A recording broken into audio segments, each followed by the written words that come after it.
두 번째 이야기는 정신의학, 이상심리학에 대해서 설명드립니다. 네, 제가 어제 일본에 갔다가 밤에 돌아왔어요.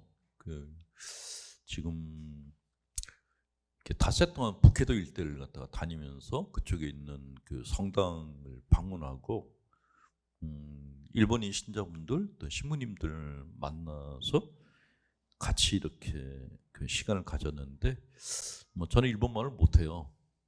못하는데도 못한다는 게 별로 겁이 안 나더라고요. 신자분들은 만나면은 눈으로 대화가 돼요. 예. 그분들이나 우리 신자분들이랑 똑같아요. 만나면 서로 반갑고 같은 하느님, 같은 종교를 가진다는 것이 이런 거구나. 낯설지가 않은 거예요. 그 성당 한 군데를 갔는데 거기는 일본 신부님이 우리가 오는 걸 일부러 환영한다고 환영 그 식을 준비를 하셨고 미사도 같이 하고 신자분들도 일본 신자분들도 같이 하고 그랬는데 그냥 굉장히 편하더라고요. 끝난 다음에 연세가 많이 드셨거든요. 연세 드신 분들 뵈면서 그냥 우리 할머니들하고 똑같구나 하는 생각이 들었고 문화적인 차이가 있고 뭐 여러 가지 차이가 있던 얘기는 들었는데 그런 거와 상관없이 이렇게 한 신앙을 가졌다는 게 사람과 사람과의 관계를 연결시켜 주는구나 하는 생각이 들었어요. 한국과 일본과의 관계가 너무 오랫동안 안 좋았기 때문에 특히 정치인들에 의해서 너무 많이 이렇게 악용이 됐었거든요. 일본은 원래 그 전범 재판을 받아야 될 사람들이 미국에서 풀려나서 그 전범들의 후손들이 정치계를 다 장악을 하고 있어요. 걔네들이 그렇게 한국과 이제 갈등을 빚고 있는데 일반 서민들은 그냥 착해요. 본받을 것도 많고.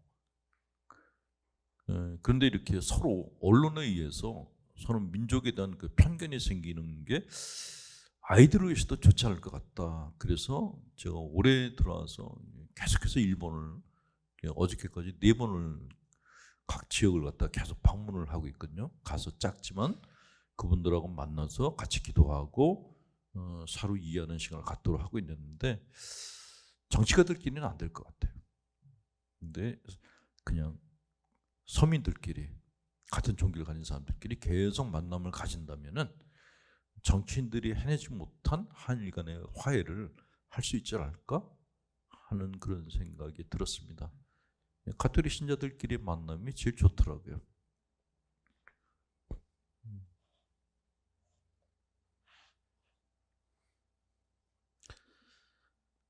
어제는 이제 그 마지막 그 본당을 들렀는데 거기도 이제 연세가 드신 신자분들이 나오셨어요. 근데 제가 돌아오려다가 뭔가 선물을 하나 드리고 싶은데 근데 언뜻 떠오르는 게 복돈을 주자 그 생각이 들었어요. 그분들은 엔화가 필요한데 제가 이제 지갑에서 10,000원짜리를 꺼내가지고 이거는 복돈이라고 그래서 자매님한테 통역해달라 그러고 드렸어요. 너무 기뻐하시는 거예요. 10,000원짜리를 들고 사진도 찍으셨어요. 네. 그리고 그 중에 한 분께는 제가 1년에 한 번은 오겠습니다. 그랬더니 그 할머니가 내가 앞으로 1년을 더 살 이유가 생겼다고 그러셨대요. 그 얘기가 너무너무 마음을 짠하게 하고 그전에 고도도 갔었는데 고도에도 이제 자매님 한 분이 제가 묵주를 드렸어요. 근데 묵주를 갖고 매일 기도하면서 내년에 볼 날을 기대한다라고 그게 또 이렇게 연락이 왔습니다. 그래서 이런 마음들이 서로 연결된다 그러면 한일 간의 그런 어떤 그 벽이 무너지지 않을까? 그 벽이 무너지면 그 다음 문제들은 당연히 대화를 통해서 풀어갈 수 있지 않을까 하는 생각이 들었어요. 그냥 종교인 민간 차원에서의 만남이 더 효과적이겠다 그런 생각이 들었습니다. 저는 뭐 그냥 무료 상담소 소장에 지나지 않지만 그래도 그 거대한 뚝도 요만한 구멍으로 허물 수가 있다라는 그런 신념이 있어요. 그래서 그 구멍을 줄기차게 파면은 댐도 무너뜨릴 수 있지 않을까 하는 그런 소박한. 아니 응원을 하지 마시고 일본 갈 때 같이 따라오세요.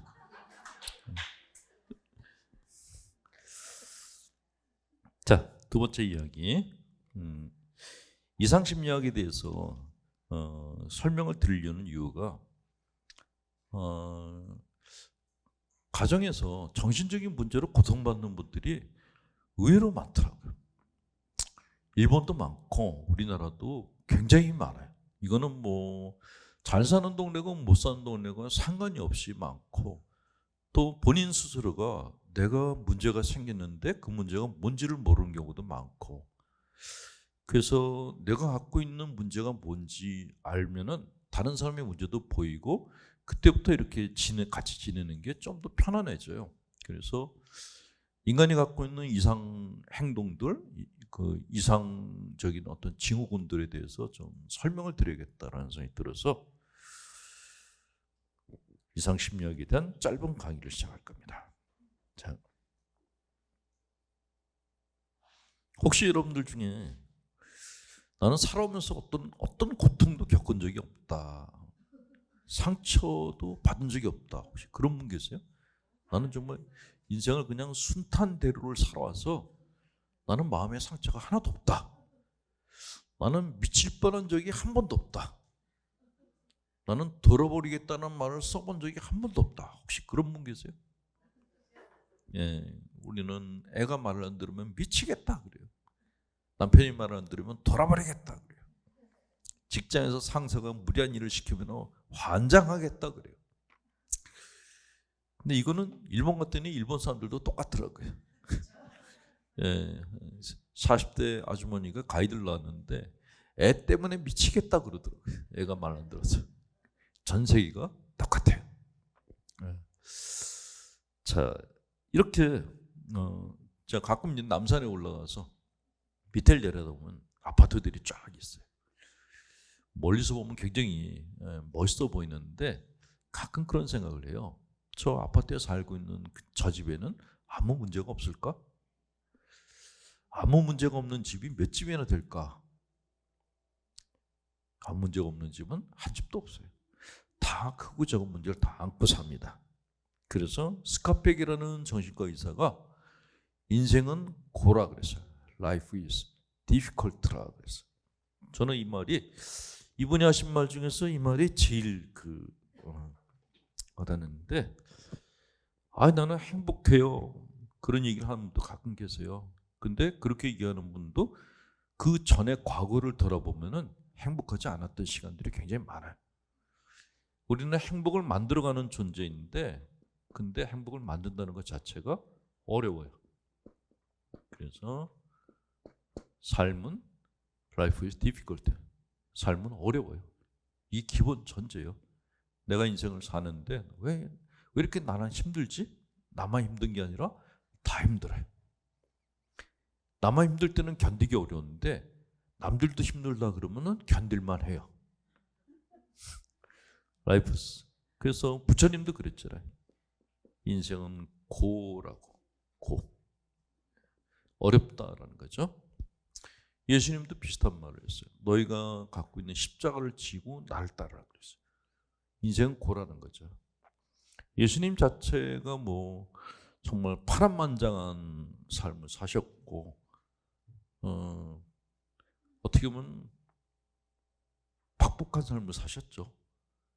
결혼도 못 하셨죠. 애도 못 낳았죠. 그냥 어떻게 보면 그 대중들을 위해서 활동하다가 정말 단명하셨죠. 그것도 이렇게 편안한 죽음이 아니라 십자가에 매달려 돌아가셨으니까, 그러니까 사람들이 볼 때는 정말 벅벅한 삶이다라고 보는 거죠. 저 이번에 새로 하는 건데, 일본의 트라피스트회 수도원에 갔더니 그 제대 위에, 감실 위에 십자가 있지 않고 성모님이 있는 거예요. 성모님이 이렇게 하늘을 향해서 그런 모습이 거기에 모셔져 있어요.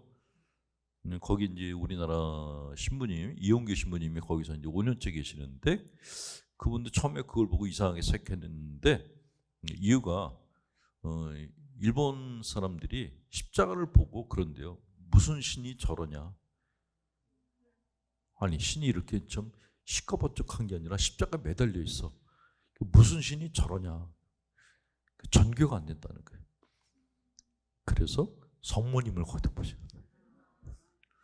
그래서 그 일리가 있겠다. 예. 사실 성당에 처음 들어온 분들은 성당 안이 무섭대요. 무섭죠. 십자가 위에 시체가 매달려 있는데 우리가 볼 때는 십자가에 달리신 주님이지만 처음 본 사람들이 보면은 시신을 매달아 놓고 그 앞에서 기도하고 있는 거예요. 섬찟하죠.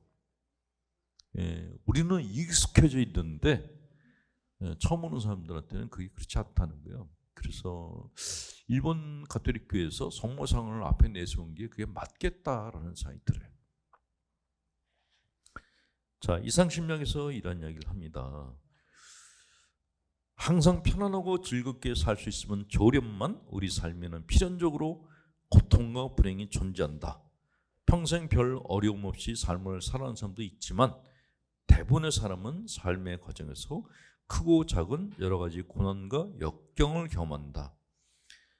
어린 시절에 부모로부터 받은 학대나 차별, 이게 참 지금 굉장히 문제죠. 아동학대 또는 자매님들 같은 경우에는 이제 남아 선호 사상 때문에 어렸을 때 차별받은 분들이 있어요.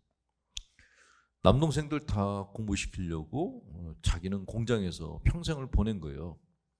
근데 대학까지 다 나오고 성공한 남동생들이 누나를 무시하는 거예요. 무식하다고.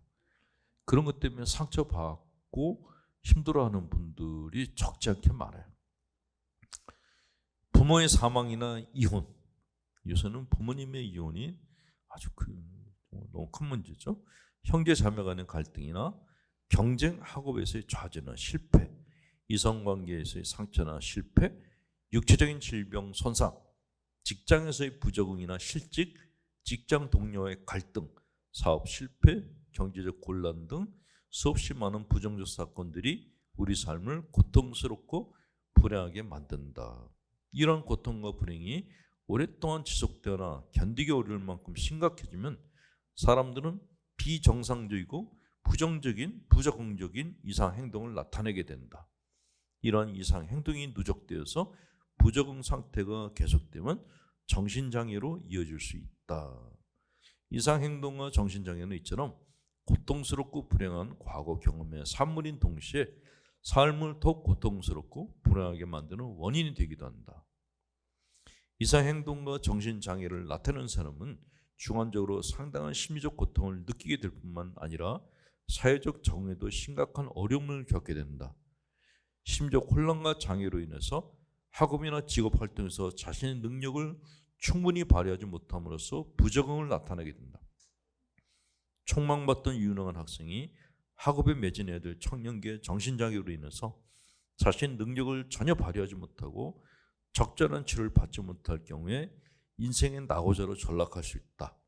다른 사람들과의 관계가 위축되거나 고립돼서 사회적 부적응을 나타내게 되며 때로는 자살로 인생을 마감하는 비극적 결과가 초래되기도 한다. 요새 극단적 선택을 하는 분들이 너무 많이 늘어났어요. 저도 이제 제가 상담해줬던 분이 자살을 해서 저도 막 충격을 받았는데 분명히 이렇게 상담을 할 때 끝날 때 어떠시냐 그랬더니 많이 좋아졌습니다. 그래서 믿고 상담을 종결했는데 종결을 하고 2달 후에 자살했다는 얘기를 들었어요. 그러니까 막 자책감이 생기는 거예요. 내가 뭘 못 봤을까? 그 사람이 얘기할 때 내가 놓친 게 뭘까? 계속 리프트하게 돼. 뭘 내가 놓쳤지? 한 사람이 죽으면은 그 한 사람의 죽음으로 끝나는 게 아니라 남아있는 사람들한테 다 상처를 줘요. 극단적 자살을 막아야 되는 근본적인 이유는 한 사람의 죽음으로 끝나는 게 아니기 때문에 그래요. 유족들은 계속해서 그 트라우마에 시달려야 돼요. 살아있는 게 아닌 거죠. 저는 타인인데도 죽었는지 지금 벌써 몇 달이 됐는데 아직도 이제 그 트라우마가 있는데 가족들은 어떻게 했어요? 예전에 어떤 아이들 제가 본당신문 할 때였는데 부모님이 아이들과 이제 한 방에서 자는데 부모님 두 분이 방 안에서 이렇게 방 안에서 목을 매달아 죽었어요.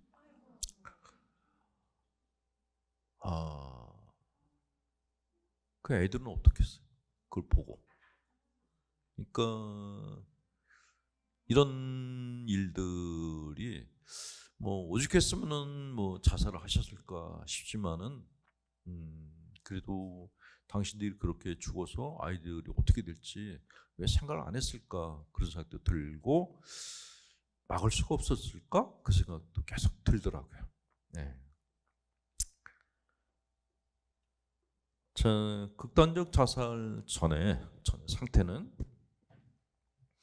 보통은 이제 정상 상태에 있다가 계속 스트레스를 심하게 받으면 이제 신경증으로 진행돼요. 신경이 굉장히 예민해지면서 사람들과의 관계가 소원해지고 집에만 있고 이 상태가 더 가게 되면 이제 정신병으로 가게 되죠. 정신병으로 가거나 아니면 극단적 선택을 갖다 하게 됩니다. 자, 이런 과정 자체가 아까 제가 얘기한 셀프에 대한 얘기인데 내가 살 가치가 있을까? 그 생각이 들면은 그냥 이쪽으로 휩쓸려 가요. 그러니까 내가 살 가치가 있다는 생각하는 게 얼마나 중요한 건지 몰라요. 그러니까 하나님이 나를 이 세상에 창조하신 때는 어떤 의미가 있을 거야. 하나님이 나를 갖다가 분명히 날 사랑할 거야 라고 믿는 게 얼마나 중요한지 몰라요. 누군가가 나를 갖다가 보고 있고 나한테 관심을 갖고 있다고 그러면은 자살을 안 해요. 아무도 나한테 관심이 없어. 그러면 그때 죽는 거예요. 살아있으면 뭐해? 내가 여기 살아도 아무도 나를 쳐다보지 않는데 그때 죽고 싶은 생각이 드는 거죠. 그래서 종교가 이렇게 그 집단화된 여러 사람이 모여서 집단 생활을 하는 이유가 그 극단적 선택을 예방하는 효과가 있어 그런 거예요. 그러니까 우리가 만나면 형제님, 자매님 부르는 이유도 막아주는 거예요. 일본의 그 시골에 가면은 시골집들이 집 주변에다가 대나무를 심는다 그러더라고요. 대나무를 심어 놓으면은 얘네들이 집이 지진이 나서 집이 이제 무너져 내릴 때 대나무들이 밑으로 뿌리가 얽혀가지고 그 집을 받쳐준다고 그러더라고요. 그러니까 우리도 우리 주변에 대나무를 많이 심어놔야 돼. 대나무 같은 친구들을 많이 만들어놔야 돼. 그 사람들이 나를 구해주는 사람들인 거예요.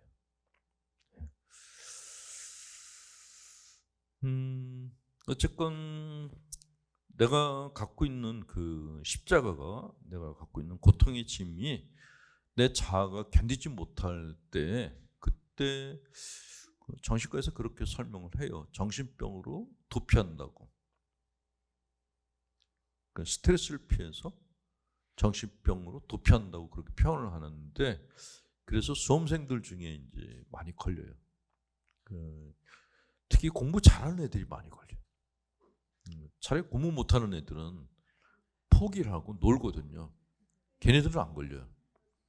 근데 집에서 기대도 걸고 자기도 열심히 하는데 성적은 본인이 원하는 만큼 안 되고 고학력자인 애들이 자살을 더 많이 해요. 1, 2점 때문에 아파트에서 뛰어내려요. 아니면 본인이 스스로 정신병에 걸리는 거예요. 근데 문제는 이 정신병의 동굴에 들어가면은 나오질 못한다는 거죠. 저기 카톨릭 회관에도 그런 분들이 한 20분 정도가 떠돌아다녀요. 관리인 아저씨들이 막 죽겠다 그러는데 병원에 들어갔다가 나오면은 다시 여기 와서 이렇게 맴돌아요. 그분들 보면 참 도와줄 수가 없잖아요. 어떻게 대화도 안 되고 당신들만이 갖고 있는 그 환상 속에 살고 있거든요. 그러니까 대화가 안 돼요. 대화가 돼야지 상담이 되는데 대화는 안 되고 만나면은 도와달라고 그래요. 그러니까 어떻게 제 얼굴을 알았는지 와서 도와달라고 그러는데 도와줄 길이 없어요. 그 안타깝죠. 그러니까 왜 이게 시작됐을까? 스트레스예요. 그냥 내가 지고 있는 짐이 감당하기 어려웠을 때 그때 이제 이런 일이 발생한다는 거죠. 예. 그래서 아까도 얘기했지만 자기 자아 강도를 높이는 게 굉장히 중요해요. 할 말 다 하시고 하고 싶은 일 다 하고 가고 싶은 데 다 가고 이게 자기를 강하게 만드는 방법이에요. 나는 여행을 가고 싶은데 돈이 없다. 그러면 내가 여행 가고 싶은 곳에 사진이라도 놓고 보는 거예요. 이거는 인간이 갖고 있는 중추신경이 그런 작업을 해줘요.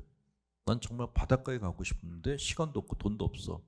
그럴 때 바닷가 사진을 앞에다 놓고 계속 들여다보면은 파도 소리가 들리기 시작해요. 그게 중추신경이 일으켜주는 일종의 안정제 같은 기능이에요. 네. 그런 거라도 해서 자기 자신을 살리려고 애를 쓰셔야 돼요. 인간은 생존 본능이 강하기 때문에 관심을 갖고 살려주려고 그러면 살아나요. 근데 네가 살아서 뭐 하겠어? 이러면 죽을 수밖에 없죠.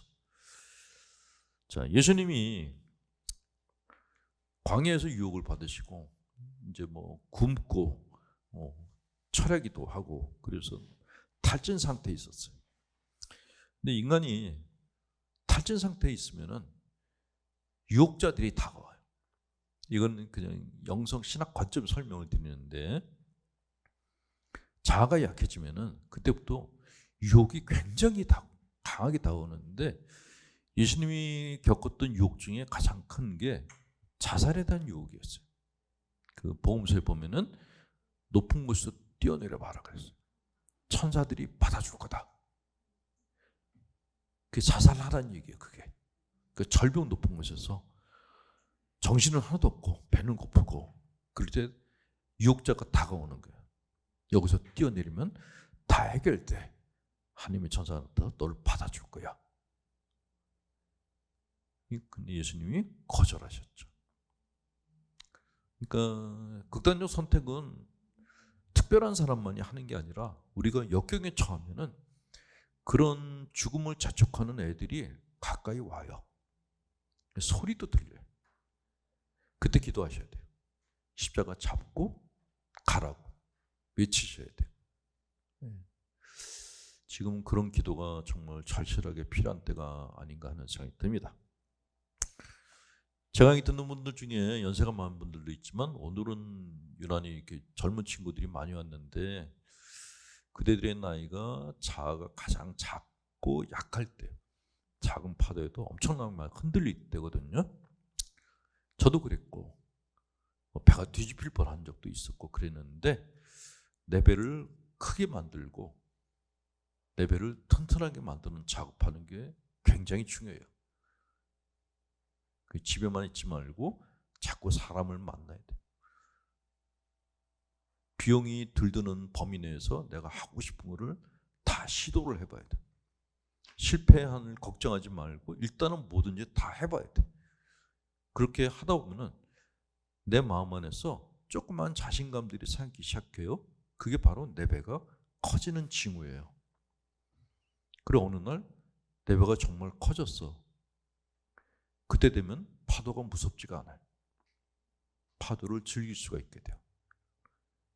그게 아까 얘기한 자기가 아주 강해졌을 때 나타나는 현상인 거예요. 그때가 되면 중용이니 중도니 이런 말들을 실행을 할 수가 있다는 거죠.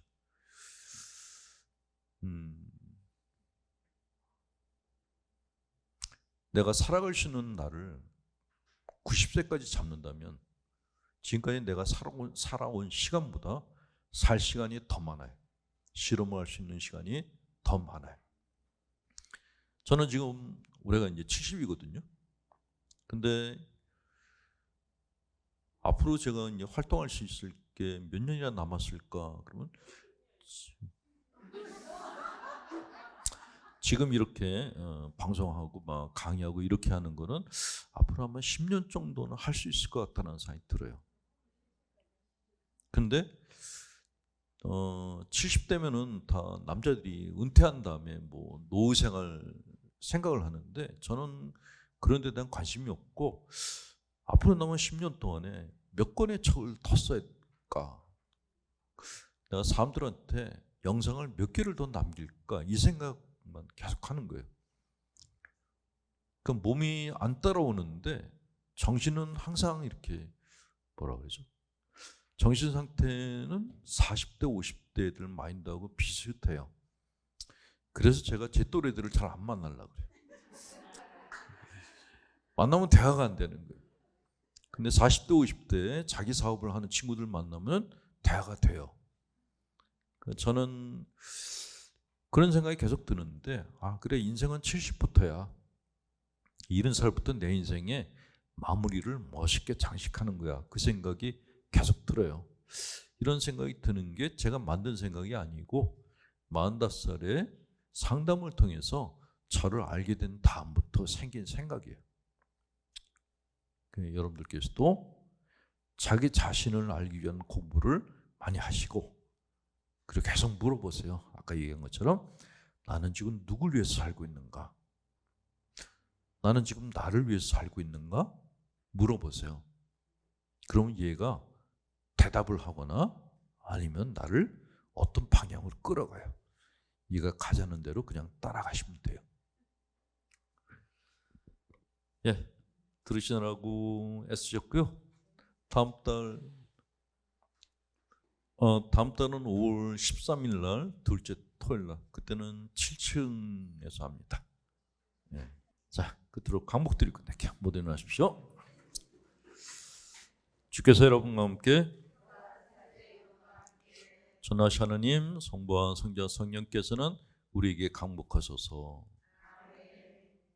편안하게 가시고 행복하게 지내시고 5월달에 또 뵙겠습니다.